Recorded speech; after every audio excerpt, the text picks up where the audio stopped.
Hiya Kevin, good session today. Hope you found it helpful. Just going to run through a couple of points we discussed in the session now, mainly regarding the short game.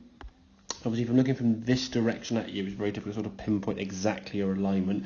One of the things we were doing wrong was the feet were aiming a little bit off to the right of target.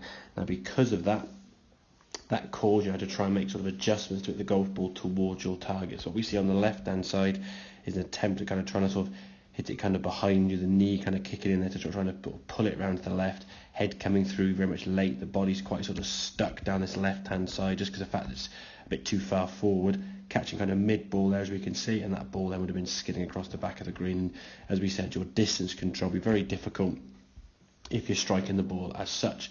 So for me, if we can just get that front foot back a little bit, just open out your chest, open up that front hip, it just makes it a whole lot easier now for your body to sort of go back nicely, sort of judging the distance by how far you go back, and then we can just rotate through a lot more easily now to target. If we look at the strike on here now of the golf ball, lovely strike using the loft of the golf club, and even though our arms do sort of perceive to flick a little bit, because your torso and your chest just keep moving with it, there's no real problem there. Now, if the body was stopping and trying the golf ball kind of behind us over here somewhere, as we had in the past, because your alignment was too far to the right, it would kind of seem a bit sort of flicky and stoppy, and head staying down, this knee kind of kicking to try to please help go to the left there, the hip sort of going backwards as a result, as you'll see sort of as you swing through, hip sort of sinking back in there now. Look at that green line as we swing back, that's outside your hip line, and then you watch your hips as you come through, sort of sinking back to try to just hit it behind you in some ways. It just made chipping very, very difficult.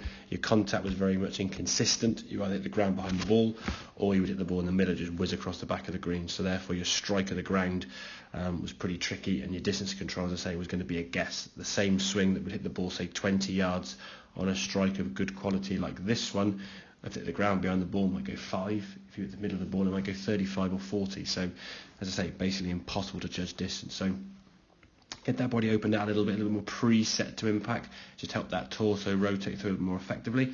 I'm sure you find that chipping and pitching a whole lot easier, especially with those really short shots when there's not much movement at all. Just by presetting that setup will just make it a little bit easier to get a better consistent strike, and therefore making judging distance a whole lot easier. So hope that all makes sense. Any questions, obviously give me a shout, but I'll catch up with you soon. Cheers, Kevin.